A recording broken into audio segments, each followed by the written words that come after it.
Pakistan cricket board के chairman Mohsin Naqvi साहब Pakistan super league को टॉप पर लाने के लिए काफी कोशिशें कर रहे हैं। कुछ दिन पहले दो टीमों की बिडिंग की गई, उसके अंदर हाई प्राइस के साथ टीमें सेल की गईं। अब उनकी बिडिंग के बाद मुल्तान सुल्तान की टीम की बिडिंग भी होनी है और उसके अंदर भी भारी अमाउंट के चांसेस हैं कि एक भारी रकम के अंदर मुल्तान सुल्तान की टीम को कोई भी ग्रुप खरीद सकता है। लेकिन यहां पर एक और तब्दीली सामने आई है, क्योंकि काफी इंटरेस्टिंग तब्दीली है पाकिस्तान सुपर लीग के स्ट्रक्चर के अंदर।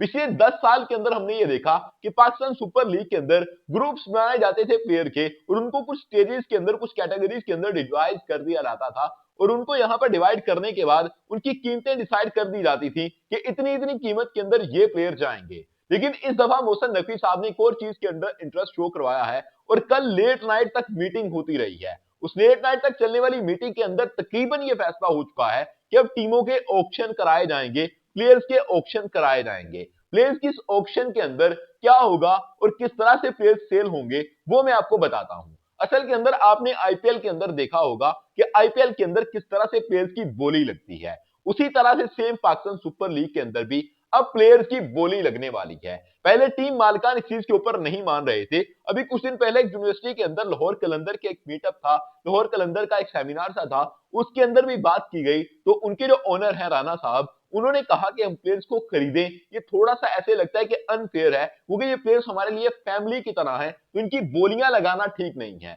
लेकिन रात को जब मीटिंग हो रही थी तो वही राणा साहब अपना इंटरेस्ट शो करा रहे थे कि हमें ऑक्शन की तरफ जाना चाहिए। अब ऑक्शन की तरफ जाने से फायदा क्या होगा और इसके नुकसान जो कि ज्यादा दिखाई दे रहे हैं वो क्या है, उनके ऊपर बात करते हैं। सबसे पहले अगर फायदे की बात करें तो मोहसिन नकवी साहब ने इस चीज के ऊपर गौर किया है और मोहसिन नकवी साहब जोर देते हुए नजर आए हैं क्योंकि इंटरनेशनल अफेयर्स को बहुत ज्यादा नोटिस करते हैं। ये यूएस के अंदर खुद रहे हैं, उनके मीडिया के कंट्रोल के अंदर रहे हैं, वो चीजों को कंट्रोल करते थे वहां पर रहकर और बड़े टाइम तक उनके मीडिया के अंदर इन्होंने टाइम स्पेंड किया है। ये इंटरनेशनल लेवल पर चीजों को देखते हैं और अपना कंपैरिजन उनसे हमेशा बनाने की कोशिश करते हैं।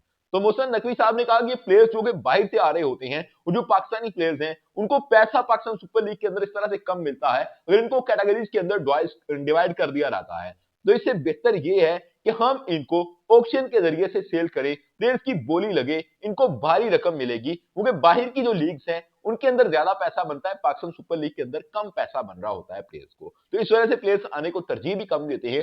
कुछ प्लेयर तो जो आईपीएल के अंदर नहीं खेल रहे होते वो रेस्ट कर लेते हैं, पाकिस्तान सुपर लीग को खेलने के लिए नहीं आते, यहाँ पर हमें अमाउंट कम मिलेगी, हालांकि अच्छी खासी अमाउंट मिल रही होती है, ऐसी कोई चीज नहीं है कि बहुत कम अमाउंट हो, लेकिन फिर भी मोहसिन नकवी साहब चाह रही हैं कि आईपीएल को छोड़कर पाकिस्तान के अंदर प्लेयर आए और पाकिस्तान सुपर लीग को खेले।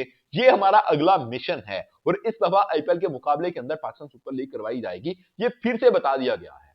तो इस दफा मोहसिन नकवी साहब का पूरा पूरा प्लान है कि हम ऑक्शन के जरिए से प्लेयर्स को सेल आउट करेंगे। लेकिन इसका नुकसान क्या हो सकता है? अब नुकसान भी सेम टाइम पर वही रहेगा कि कंपैरेटिवली जब चीजों को आप देख रहे होते हैं तो इंडियन प्लेयर 25 करोड़ 30 करोड़ के अंदर जब बिक रहा होगा और पाकिस्तानी पैसों के अंदर उसकी कीमत आप कह रहे हैं कि 90 करोड़ तक जा रही होती है, तो वहां पर पाकिस्तान के अंदर प्लेयर्स को कितना पैसा मिलेगा, ये चीज काफी मैटर करेगी और लोग कंपैरेटिवली देखेंगे। इंडियन क्रिकेट बोर्ड के फैंस और बाकी मीडिया जो बैठा हुआ है वो पहले ही पाकिस्तान क्रिकेट बोर्ड को ट्रोल करने पर लगा रहता है। अगर हमने पहली दफा ही ऑक्शन करवाया और हमारी मैक्सिमम प्राइस ही 10 करोड़ तक गई तो फिर यहां पर बवाल मच जाएंगे, फिर यहां पर बात होगी कि प्लेयर्स को पैसा तो आपने दिया नहीं, ऑक्शन आपने इस तरह से करवा दिया कि पता नहीं आपने क्या तीर मारना है। ये बातें सोशल मीडिया के ऊपर की जाएंगी और ट्रोलिंग की जाएगी, आपकी लीग और नीचे आ सकती है, ये मसला बन सकता है। नंबर 2 पर जो मामला है वो पाकिस्तान के अपने प्लेयर्स का मामला है कि हम पाकिस्तानी प्लेयर्स को कहां पर ग्रेड करेंगे।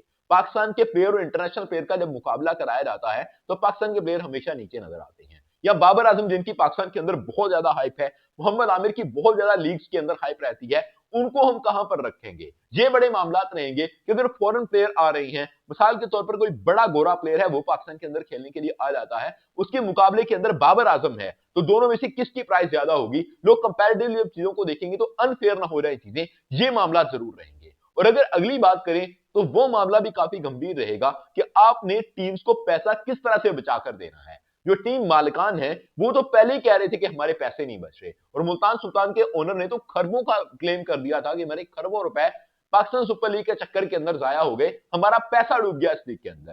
तो वो अब किस तरह से क्लेम करेंगे कि हम आपको पैसा बचा कर देंगे इवन कि आप ऑक्शन के जरिए से प्लेयर खरीद रहे हो। और एक और मामला है जो कि काफी गंभीर है, उसके ऊपर हम अलग से भी बात करेंगे कि प्लेयर्स की रिटेंशन के ऊपर अभी बात होनी है कि प्लेयर्स की रिटेंशन किस तरह से की जाएगी। आपने 2 नई टीमें ऐड कर दी हैं लीग के अंदर, तो अगर ऑक्शन की तरफ आप जाते हैं तो कितने प्लेयर टीम रिटेन करेगी, और अगर रिटेन करती है टीम 4 से 5 प्लेयर तो फिर नई टीमों के लिए कुछ खास नहीं बचेगा, अच्छे प्लेयर नहीं बचेंगे। अगर ये 2-3 प्लेयर रिटेन करते हैं तो इनका अपना नुकसान है। इस तरह के मामला मिले जुले नजर आ रहे हैं। आप इसके ऊपर क्या राय रखते हैं, कमेंट करके अपनी राय का इज़हार जरूर कीजिएगा। Subscribe for more videos. Thank you, I love you to.